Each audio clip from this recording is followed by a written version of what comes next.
শুনলে কোরআন জোড়ায় প্রাণ। বন্ধুরা, মুসলিমরা একসময় খুব দুর্বল ছিল। তারা গোপনে আল্লাহর ইবাদত করত, ইসলামের দাওয়াত দিত। তাদের দাওয়াতে কিছু মানুষ ঈমান এনেছিল। এটা দেখে অনেকের হিংসায় জ্বলে পড়ে মরছিল। ওমর ছিল তাদেরই একজন। আরবের বীর যোদ্ধা ছিলেন ওমর। তার মনে ইসলামের প্রতি ছিল চরম ঘৃণা। ওমর দেখলেন মুহাম্মদকে কোনোভাবেই থামানো যাচ্ছে না। প্রতিদিন তার দাওয়াত ছড়িয়ে যাচ্ছে, মানুষজন ইসলাম কবুল করছে। তাই তিনি নবীজিকে হত্যার পরিকল্পনা করলেন। ওমর ঘোড়ায় চড়ে বের হলেন, হাতে তার খোলা তলোয়ার। প্রতিমধ্যে এক ব্যক্তির সাথে তার দেখা হলো। সে বলল, কোথায় যাচ্ছ ওমর? ওমর জবাব দিল, মুহাম্মদকে হত্যা করতে যাচ্ছি। লোকটি বলল, মুহাম্মদকে হত্যা করলে কি তুমি বাঁচতে পারবে? তার গোত্রের লোকেরা কি তোমাকে ছেড়ে দিবে? ওমর বললেন, মনে হচ্ছে তুমিও মুহাম্মদের দলে যোগ দিয়েছ। লোকটি বলল, আরে যাও যাও, আগে নিজের ঘর সামলাও। তোমার বোন যে ইসলাম কবুল করেছে, সে খেয়াল আছে? ওমরের মাথায় যেন বাস পড়ল। সে রেগে মেগে বোনের বাড়িতে গেল। খাব্বাব রাদিয়াল্লাহু আনহু সেখানে কোরআনের তালিম দিচ্ছিলেন। ওমর বাইরে থেকে তালিমের আওয়াজ শুনতে পেল। দরজায় গিয়ে ডাক দিতেই সবাই সতর্ক হয়ে গেল। খাব্বাব রাদিয়াল্লাহু আনহু দ্রুত আড়ালে চলে গেলেন। এরপর দরজা খোলা হলো। ওমর ভেতরে ঢুকল। বোন ও তার স্বামীকে দেখতে পেল। তারপর ওমর জিজ্ঞেস করল, কি নিয়ে আলোচনা করছিলে তোমরা? তারা বললেন, না তেমন কিছুই না, আমরা কথা বলছিলাম। ওমর বলল, তোমরা নাকি ইসলাম কবুল করেছ? তারা বললেন, হে ওমর, ইসলাম তো সত্য ধর্ম। এই কথা শুনে ওমর ক্ষিপ্ত হয়ে গেল। দুজনকে শক্ত করে বেঁধে রাখল। ওমরের বোন জোরে জোরে কালেমা পড়তে লাগলেন। এটা দেখে তার মনে দয়া হলো। সে বাঁধন খুলে দিল।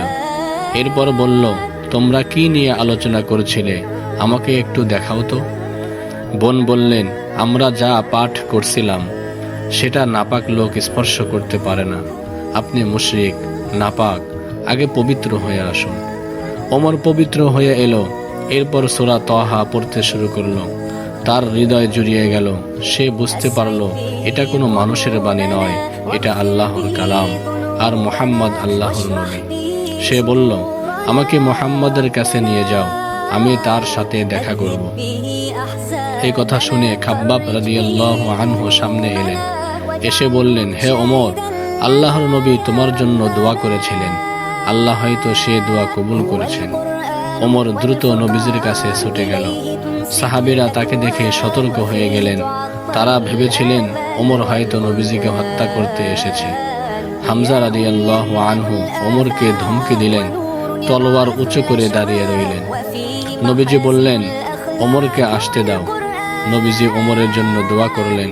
তিনি বললেন, হে আল্লাহ, তুমি ওমরের অন্তর থেকে ঘৃণা বের করে দাও, তার অন্তরে ঈমানের নূর দান করো। এই দোয়াটি 3 বার করলেন। এরপর ওমরের বুকে হাত বুলিয়ে দিলেন। ওমরের মনে আবেগ তৈরি হলো।